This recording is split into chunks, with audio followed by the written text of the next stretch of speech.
ciyaartii haddaba sida gaarka loo sugayena waxa ay ahayd tii ka dhacday istaadiyaha Anfield halkaasi oo kooxda Arsenal ay marti ugu ahayd kooxda Liverpool. Arsenal waxa ay isgeysay Anfield iyadoo ugu sarreysa horyaalkaasi yeeshee waxa ay ka noqotay iyadoo xambaarsan guuldarro culays uu ka batay oo ay la dhadhacaysay qaadisteedaba. wixii ka dhacay istaadiyaha Anfield waxa uu ahaa wax taariikhda galay maxaa yeelay 20 daqiiqo gudahooda ayaa Arsenal lagu baduujiyay oo sidii buunshiyo oo kale loo xanshiriyay iyadoo laga dhigay koox waxnaya how ah. 20 daqiiqo gudahooda ayaa waxa laga dhaliyay 4 gool oo lama arag lama maqal ah.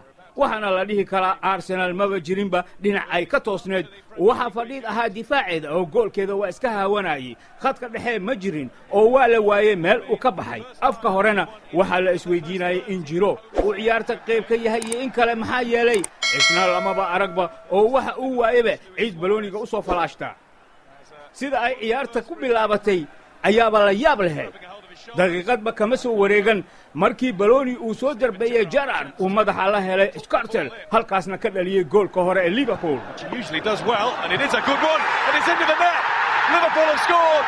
Martin Skrtel turns and looks. The flag stays down and Liverpool lead right from the off.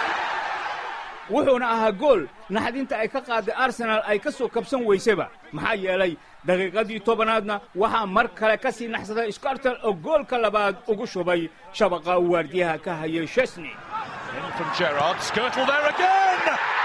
Skrtel scores again. Liverpool 2, Arsenal 0.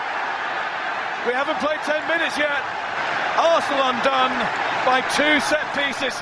markaasi wixii ka dambeeyena Liverpool waxay aragtay in kooxda ay la dheelayso ay biidha tahay waxaana ay ku qarqisay weeraro joogto ah daqiiqadii 16aadna waxa goolasha Liverpool 3 ka dhigay Sterling successfully. Henderson away with it. Look at Sterling to the left. Henderson didn't. It'll come to him anyway. Sterling makes it 3. Arsenal's players look in shock as the majority inside Anfield celebrate what is for them a dream scoreline. 3-0 Liverpool. waxa ay noqotayba sidaa doonto u toogo shabaqa Arsenal oo u kala daadatay sidii tusbax xarigii ka go'ay taasna waxa ay sababtayba in daqiiqadii 20aadba uu goolasha Liverpool uu 4 ka dhigo Sturridge oo ka faa'iideystay balooni uu si qurux badan ugu soo gudbiyay Coutinho. So Wilshere short, Coutinho in to win it. Through for Sturridge, who's onto it. Sturridge in on goal for 4! What a pass! What a finish! What a day for Liverpool!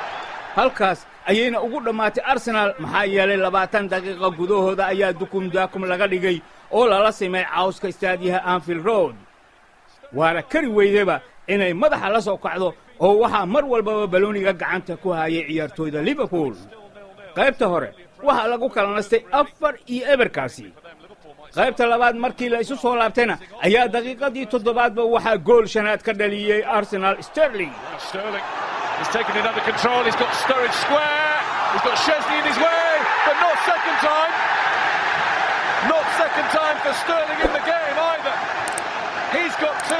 Liverpool have 5.